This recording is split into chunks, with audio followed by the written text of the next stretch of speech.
so this is new. This is the first time I was sitting down like this and talking to you guys face to face. So yay, this is exciting. Anyway, so before we get into the video, a small introduction about the entire video.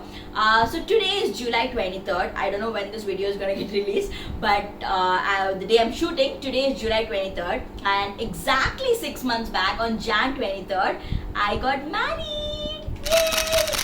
So yeah, I got married to the love of my life, and I just thought we can do a small Q&A, marking the 6 months. So about few weeks back, I put up a question sticker on Instagram asking people to drop in their questions about marriages, relationship, or anything in general about marriage. So yeah, I just thought it'll be a fun video where I just answer these questions. And a small disclaimer, I am not a marriage counselor, or I'm not a marriage coach or anything of sorts.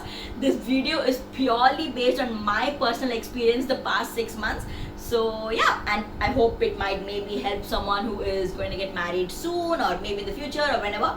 So yeah, let's get started. Yay!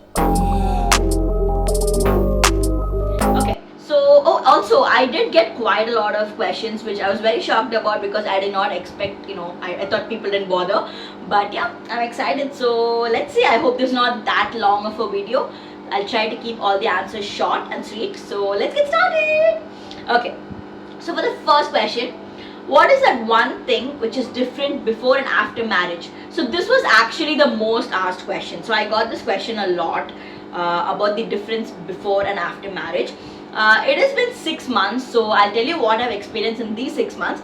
I think the first difference is, even though before marriage we never lived together, it was just like, weekly meetups, or whenever we got time we used to meet up. But I personally felt like as if we got more time, like we spent more time together before marriage than after marriage.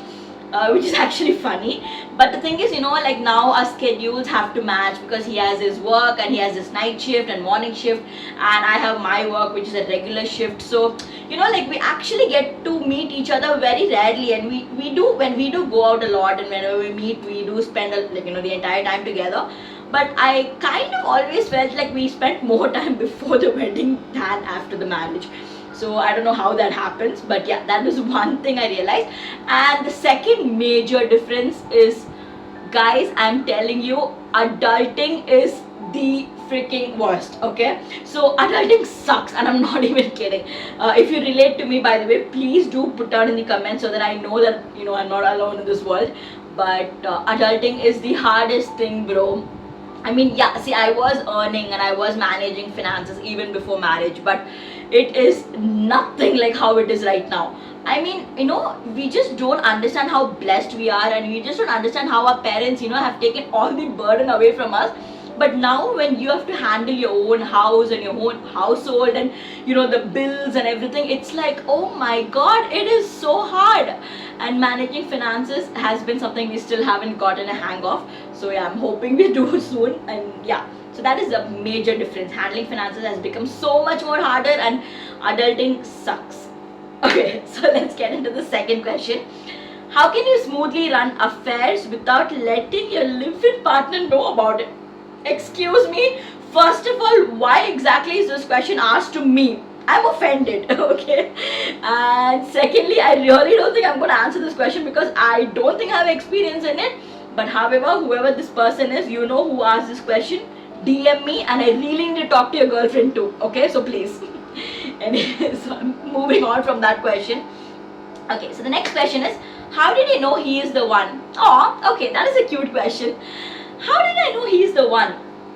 Okay, so to be very honest, I did not have any moment, or like that one particular time when I'm like, oh my god, he's the one. So that didn't happen to me. Okay, I think it was just over the course of time where like I just vibed with him, and we just always had a good time. And I thought it was like, oh my god, I want this throughout my life. I want this feeling, I want this excitement, and I want this relationship throughout my life, and I want this person to be in my life forever. So I think that is how it happened. So it was not just this one moment, but I think whenever I thought about our future, it always used to excite me. I was always excited whenever I thought about our future, and not once it made me sad, it made me scared, or it made me nervous. It was just something that I was always excited about whenever I thought of future with him. So I think that was the feeling that made me feel like he is the one. But yeah, there was no exact moment as such. But I think whenever you're excited to be with someone and thinking about even the future with them excites you, that person is the one. Okay, so let's move on to the next one. Meru pregnancy now. I don't know what language that is. I think it's Telugu. But anyways, I think they're asking me if I'm pregnant. Guys, I know I have a tummy and I know that, but believe me, it's just a food baby and I'm not pregnant. Okay. So okay, moving on to the next question. How do you solve fights? You guys are cute. Aw, thank you so much. Okay, so how do we solve fights? Okay, so frankly speaking, we fight very rarely. Okay, we don't really fight much. We do have arguments, obviously, like very petty arguments, like baby arguments. And believe me, guys, 90% of the time, it's me who begins the arguments and it's me who starts the fight. Yeah, I'm ashamed, guilty, but it's always me. And he's a very chill person and he never really starts fights as such. So it's always me. But how do we solve it? I think one thing that we have always, so we have been dating for about 4 years and then we got married and now it's been 6 months. So almost 4.5 to 5 years we have been together. And anytime we fight, it barely lasts for like 10 to 20 minutes. Okay, either I'm angry or he's angry. It barely lasts for 10 to 20 minutes. And one thing that I've always noticed that we have in a relationship is zero ego, right? So I've never shown ego and he has never shown ego. Let's say even he is wrong, I'll be the one to go and apologize first. Or let's say I'm wrong, he'll come and apologize and he'll just come and like make some funny comment and we'll just be totally fine. And then I'll feel guilty, then I'll be like, oh my god, I'm sorry, I shouldn't have done this, and we just speak it out. So I think we don't have ego at all. Even if I'm wrong, he will come and he'll just make some joke and he'll just get it over with. And if he's wrong, I'll just go and I'll just pamper him and it just goes away. So I think that's one major thing. And another rule that we have, which I think I heard from a friend and I've seen many people saying that they follow it. So I think, and it's also super effective, is we never ever go to sleep angry. So whatever fight we have, no matter how big it is, we always solve it before we go to sleep. Never let a fight sit through the night. That is my major advice when it comes to fights or relationship. Never let a fight sit through the night. Be it anyone who started the fight, okay, whether you or your partner, anyone who started the fight, just go and ask them sorry and just finish it over with. If you don't want to apologize, just make a joke and just make it silly and just move on from it, right? Unless it's obviously a very serious issue, then have a conversation about it. But yeah, never go to sleep angry. So I think these are the two things that we always follow and it's been working out for us all this time. So I'm hoping it works out for us after this also. Okay, so let's move on to the next one. What's the best part of getting married? How youngsters should be motivated. I don't know how to motivate youngsters as such, but yeah, I'll just tell you what's the best part of a big marriage. Just like creating memories together, and whether it's traveling or even just like going to a nearby shop and eating chaat or eating something and coming back, it's just creating that memory with the person. And I think that's just the best part about marriage. It's just being with them, and just like sharing your life with them, sharing your day with them. My favorite part about our marriage is the evening when I come back from work and when he comes back from work and we're just sitting and just randomly talking about everything and randomly gossiping about everything. Believe me, guys, he knows everything about what's happening in my friend's life and I know everything about what's happening in his friend's life. And it's just like, it's just fun, like to share and just in general to know about the other person's day. I think it's just that part about marriage, just being with them and just spending the time with the person you love. That's, I think, for me, that is the best part about marriage. Okay, so the next one, what do you think the most important element is in marriage, is in maintaining a relationship? Okay, what do you think is the most important element in maintaining a relationship? I think communication, 100% communication. If you don't like something, communicate. If you like something, communicate so that they make sure, you make sure they do it again. Whatever it is, so I think communication is the most important key in a relationship. Talk, okay? If you don't talk to each other, then what the hell are you doing in your marriage or your relationship? So talk, communication. Second thing, don't have any ego. Like, who is gonna know what's happening in your own world? Let's say there's a fight. Just go apologize, man. If it's not even your fault, just go apologize. If it's not that big of a fight and you're not losing anything, why do you wanna lose a marriage over something that's just petty or something that's small, right? So communicate, don't show ego with each other. And I think another important thing to maintain a relationship is keep it fun, okay? Like, you can just be silly with each other, just be a full, like the silliest self you can with each other, and create memories, travel, eat your favorite food, I don't know, just do anything, but keep the relationship alive and always have fun. You have to be each other's favorite person to be with, and I think that's very important, and I think that is how you maintain a relationship. At least that's what's worked for us. So yeah. Alright. Okay, so the next question is, so how do you find time for all these things between, like, I knew the answer but I still want to know it publicly. Okay, so I think this person is trying to ask, like, how do we really spend time, between all these things, because we do travel and we go out every day for food and just like randomly, like roaming around weekends. So I think they're just trying to ask how we find time between all this.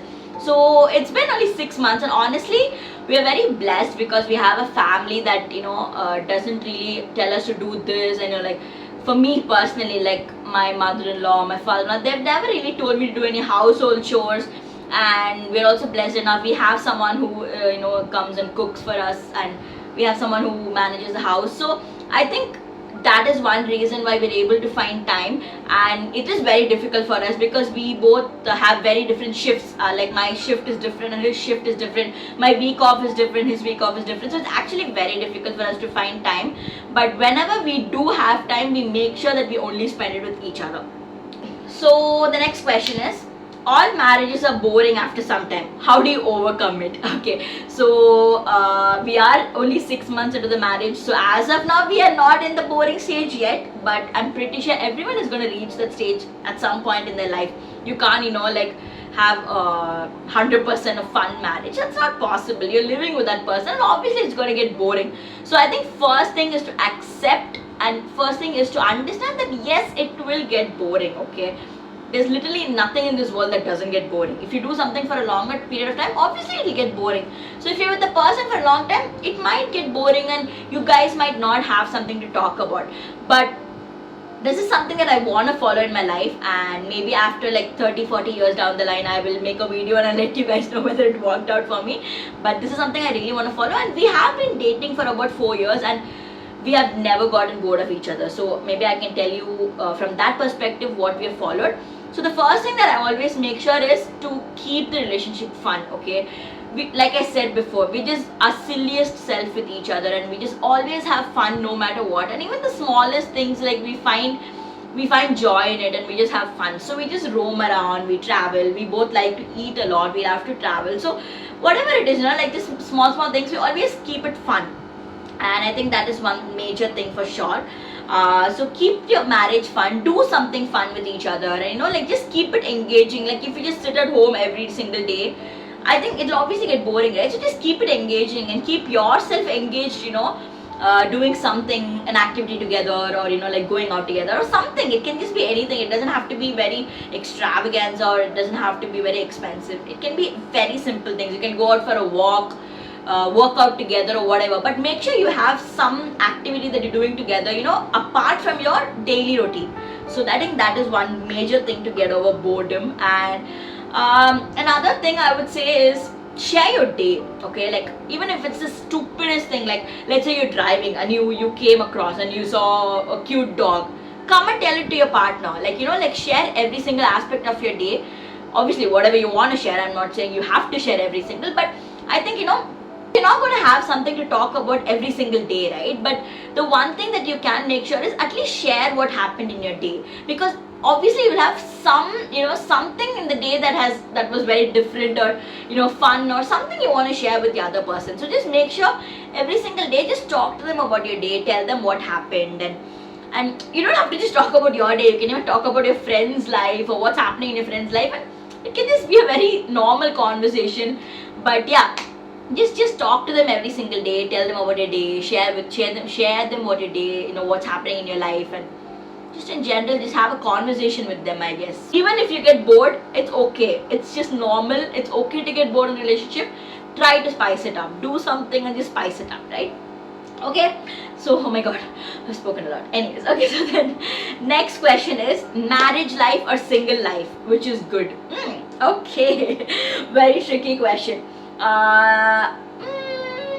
It really has its own aspects, right? Like single life was also good, but for me, honestly, I think marriage life, because I just wanted to live with him, and I just wanted to like build a home together. It has been something that I have been wanting for almost 4 years now. So I think as of now, marriage life, I'm really enjoying it. Super fun. But yeah, single life had its own aspects too, and it had its own perks too. So both the lives I personally enjoyed, but as of now, since I'm in the marriage life and no complaints, I think marriage life wins. Okay, so the next one, love your voice. Oh, thank you. This voice. Okay, that's the first time I'm ever hearing someone say they like my voice. But thank you so much. Anyway, so the next one. Do you think marriage has changed you, considering the change of traditions and in-laws? Okay, so nice question. So from a very personal point of view, no, marriage has not at all changed me. I'm exactly the same the past 6 months. But that is only because I have really, really good in-laws, and I'm very blessed to have a family that just like they don't expect all these traditional norms from from a daughter-in-law, or they don't really expect okay, this person has come to a family and she has to cook and she has to clean. Nothing of sorts. Just this whole what do you call that, cliche or whole stereotype. Yeah, that's the word I'm searching for. The whole stereotype behind daughter-in-laws, that is not there in this house, and I'm just super blessed with the best family and the best in-laws ever.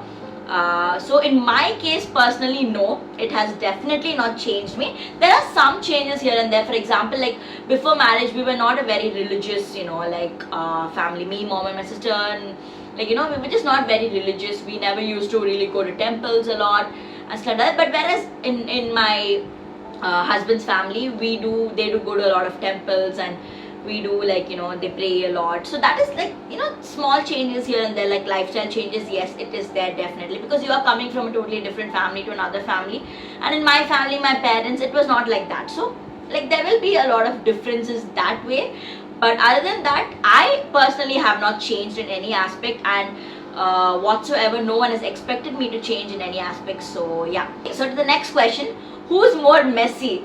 Oh my god, okay, spilling some tea here, I see. Who's more messy? 100% Arvind. That's my husband, by the way, for those who don't know. Arvind, and Arvind. Yes, he is more messier than me, 100%. I mean, he throws his clothes here, his clothes are always hanging in the room, and his towels are all over the bed. 100% Arvind. And I'm pretty sure he's going to disagree to this, but I will never change my stance on this. It is Arvind. Okay, so the next one. Does it feel different from when you guys dated? So for me personally, no. It does not feel different from when we have dated. But before dating, before marriage, we never had to think about a future, saving up, or I don't know, just how to manage finances, or oh my god, we have to start a family. We've never really talked about all that, anything, before marriage. Even though we dated for 4 years, that's not something we talked about. But after marriage, yes, obviously we have to think about saving up, and we have to think about our future, what our future plans are, and when are we planning to start a family and stuff like that. So I think that is one thing that feels very different from when we dated. But other than that, it's all pretty much the same. Okay, so the next thing is, what is the best and worst thing about living together? So the best thing about living together is, for me, it feels like I'm living with my best friend, okay? And I've never had a roommate in my life. I've always lived in my house. So I've never really had a roommate. So that is something very exciting for me, having a person to live with and, share your interests, play, eat, talk, or whatever. So that is, really something that I love. And what is the worst thing about living together? Probably sharing responsibilities, when it comes to cleaning the room, or when it comes to cleaning the bed or arranging the bed, it's who is doing it, are you doing it, am I doing it, and stuff like that. So the next question is, how is it waking up to the same face every day and realizing that's your entire life from now on? Okay, I did say that I won't reveal who asked this question, but this question I have to reveal. It's asked by my sister, okay? So thanks for the question, Shraddha. How is it waking up to the same face every single day? Okay. It's actually not bad. It's fine. Most of the time when I wake up, I'm always turning the other side, so I don't really see his face. But as of now, it's been fine. I'll let you know when it gets boring. Okay, next question. What is the one thing you really miss about after marriage? 100% my family, right? So me, mom and my sister, we have always, for the past almost 6 to 7 years, we have been like this girls gang. We used to go out, we eat, we are always like going out, eating, traveling. So I miss them so much. We do obviously get to see each other. My sister, however, she is studying in Mumbai, so I don't really get to meet her on a daily basis. Mom is here, but even then I don't meet them on a daily basis. I meet mom like weekly once or weekly twice, and my sister whenever she comes here for vacation. But I miss that. I miss that time I used to spend with them. So I think that's something that every girl misses, right? Being with their family. So that is definitely the thing I miss the most. And yeah. Okay, so guys, that's it for this video. Wow. Okay, so these are the questions that I received, and yeah, I hope it's not too long. Let me see. It's been almost 20 minutes, so I am gonna cut the video here because it's already too long, and I hope you guys do not get too bored. And let me know if you guys really like this video, and I can make more Q&A videos like this, and I'll make sure I keep it shorter than this. Yeah, so I hope you guys enjoyed, and I hope you guys got some insights about marriage. I really don't know. Do let me know, and if you have more questions, you can put it down in the comments below, and I will answer to you. If at all I get enough questions, I can make a part 2. Or if you have any other questions, you can put it down in the comments, and I will make sure I make another video like this. So yeah, that's it for this video, guys, and I'll see you in the next one. Bye.